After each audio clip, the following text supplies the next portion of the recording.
Well, hey Dylan, we'll get it started with a question from me, and then we'll move to in the room and online. Cool. But thanks again for joining us. Another grueling performance on court. Just talk to us about how you were feeling out there. Yeah, I felt better than I did the other day. Getting into it, I tried to lean in a bit more, have some more fun, which I was happy about. And Andy's always a tough opponent, and we had some great battles here at the Australian Open. We had a really nice embrace at the end where he just said, "Thanks for everything. Thanks so much for changing his life and my life." And, we were the first to play on the big courts here, Grand Slam final, first Grand Slam to do it. It was against Andy. So he's always been a great competitor and a good guy. And I remember I beat him in the gold medal game in Rio. And of all the bars in Rio, our families went to the same one. And we all just had beers together, even though he'd lost. How cool is that, All my mates, all his mates. So it was nice to get to play him here. And, happy to get the job done relatively, quickly. Got a pretty big day. Questions in the room? Thanks. Yep.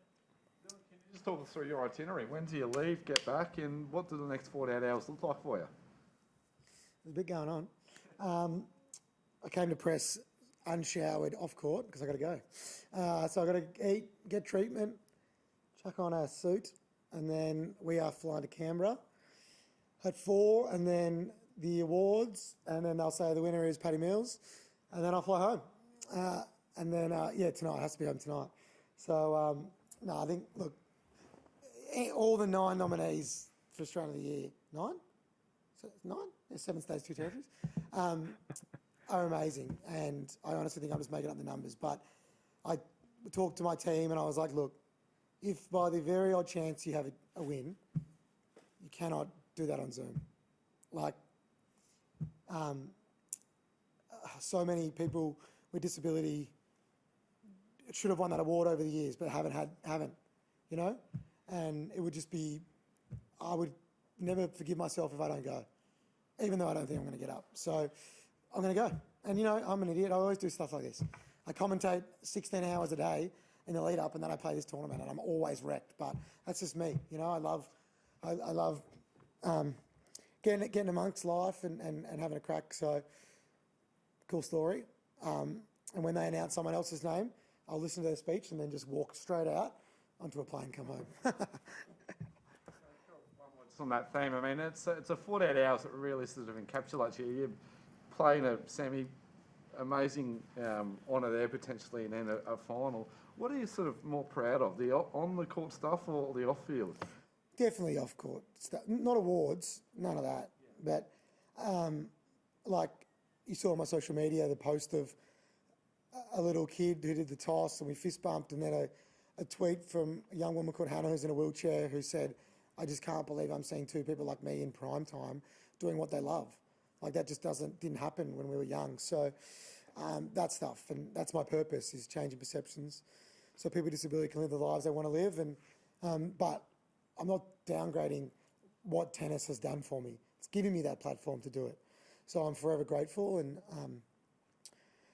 it makes playing tennis. I'm a better tennis player because of that. Because I love winning, obviously, but it's not everything to me. So the other stuff means more. So I can actually enjoy when I play tennis. Like, it's not the be-all and end-all of my life. So I've got to remind myself that. When I'll obviously be emotional and nervous and stuff on Thursday, it's not just another match. It's a celebration of how awesome this is, and I've got to try and lean into that. Yep, thanks. What about compartmentalising it, Dylan? When you're playing tennis, are you really good at going, not thinking about the other, especially like today when, potentially something really huge is happening tonight? Are you able to go, nah, right now it's tennis and nothing 5 else? love I thought about tonight. I'm not gonna lie. What did I do? Had a shit point. Played a double fault.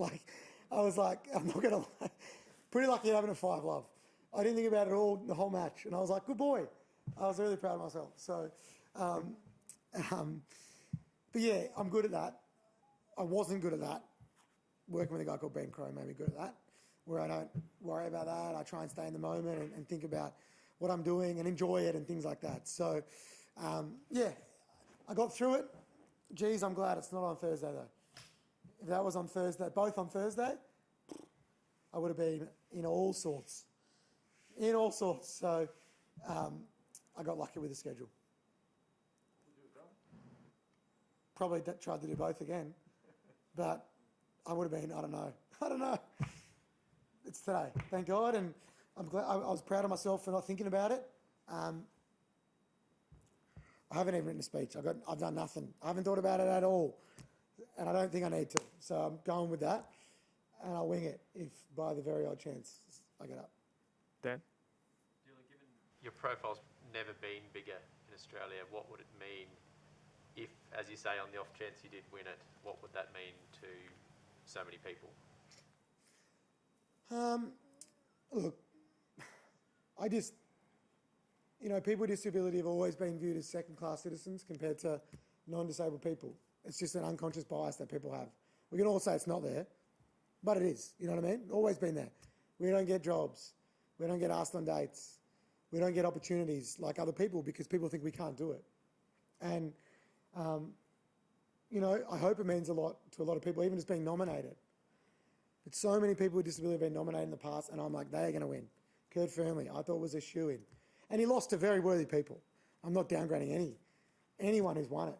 But, it's just, I'm always like, it would just be so cool for a person with disability to get up there and be able to have that. And, we've been Young Australian of the Year, Senior, Local Hero, all that, just not many Australians of the Year. So, and also to be given that platform to talk about what you're passionate about is super cool. I mean, Grace Tame has just taken that to another level. What a weapon, what a legend. So, I'll definitely, whoever wins it is in trouble because they're not going to be as good as her, first and foremost. To be able to get up there and talk about what you're passionate about, it would be pretty cool and try and live out your purpose through that. But, awards are funny because, you have no control over it, / what do they even mean? Like, you can still do your purpose every day regardless if you win that. You know what I mean? So, but it would be, you can't think about it like you want to win it because who even votes? I don't even know anything about it, how you do it, All you can do is be you every day, and that's all I am.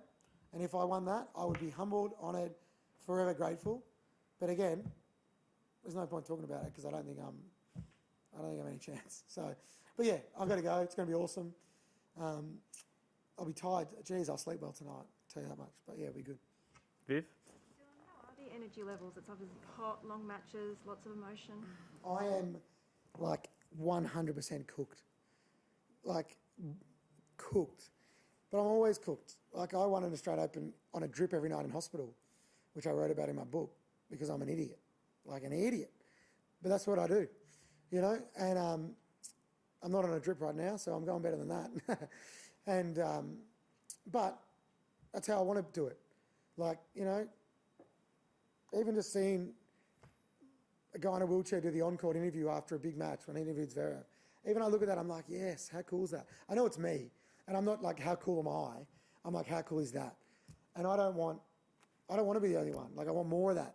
But, I remember it was live on Eurosport. Like, so many people in Europe sent me that. Going, how sick is this dude in a wheelchair? Like, just interviewing a 6'6" giant. Just looked aesthetically cool. But it also breaks down barriers. So, yeah, I'll always do, that. We've talked forever. I'm always up for it. And I'll never stop doing that. And, even when I retire, as I said, people are like, why are you retiring? You just won 636 Love. My purpose is, remember, it's not winning gold medals and Grand Slams. And I feel like I've done everything I can do in tennis to live out my purpose. So it's on to the next thing now. Thanks. Dylan, just a tennis question. Sam up next. From a tennis point of view, how do you look at that game? And also, if tonight wasn't on, what would the next 48 hours entail in an ideal word, preparation-wise? I would get the hell out of here as fast as I could because I've pretty much lived here for the last week and relax. And you know what? It sounds stupid. I'm flying to Canberra. I've got this. But I love doing that stuff. That makes me play better tennis. Like, I've got a podcast, radio, TV, consulting firm called GSA, foundation. I do all this stuff. That keeps me fresh. Because when I'm at tennis, I love it. But yeah, it's not the ideal prep. Let's be honest. But whatever. I'll suck it up, do my best. I'm going to be 100% honest. I'm gutted my best mate Heath didn't win today. That would have been fairy tale stuff on Rod Laver Arena playing together. But it's Sam Schroeder. He's a legend. He's the next gen, current gen, to be honest, not next gen. But he's going to take the reins, with Niels, hopefully after Thursday, hopefully not before Thursday. And what a way to go out. Hopefully all I want it to be is a great match, a great showcase, and enjoy it. So I think we'll put on a show. Any more in the room before we go online? Thanks, everyone. Let's go to some online questions. Craig, did you have a question?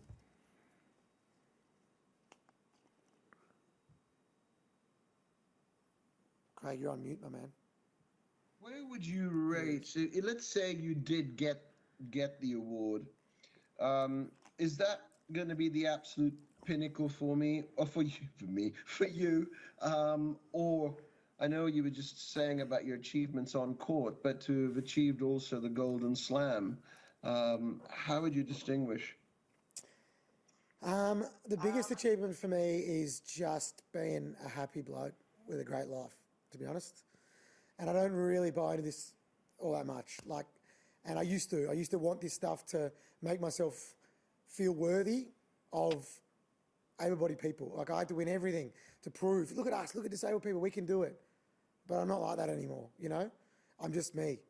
But it would be amazing. I've got a few trophies at home, not many. My mum's got some, my dad's got some. Do you know what the number one trophy people love is? The Logie. Yeah. My Logie. I don't know why. People come over, Wimbledon, French Open, Australia. Is that a Logie? Pick it up. So I reckon Australian of the Year will still be behind the Logie for everyone else. I don't know how that's possible. Look, we'll talk about it tomorrow. I don't know, because I don't think it's going to happen. So I haven't really thought about it. But, yeah, mate, it would be epically humbling. Like, there are that many. I mean, there's been 50 Australian of the Years ever? Because whatever. So it would be amazing. But, yeah, as I said, I haven't thought much about it because I don't think it's happening. And, well, let's just say, play devil's advocate, and it does. People like you mentioned, Grace Tam and all that, when they've had this award, they've been very outspoken and very vocal. Do you see yourself going in that sort of a line as well? Mate, I'm just going to keep being me. And you know me, I've been vocal in the past when I feel the time is right. I'll never stop advocating for my community, ever, award or not. So awards like this shouldn't and won't change you, and it won't. I'm just going to be me. So yeah, of course I'll stand up for the people that I love, and I'll forever do that, Australian of the Year or not. Nice, good attempt trying to get the scoop though. I like it. Good job. Yeah. All right, thank you, everyone. That concludes our press Is that conference it? with Dylan Oh. Alcott. I'm going to get something to eat. I'm starving. Thanks, everyone. Pardon? I do? Oh, no. I mean, I love you all. But I thought I was done. Oh, I honestly thought I was done then. See you, everyone. Thank you.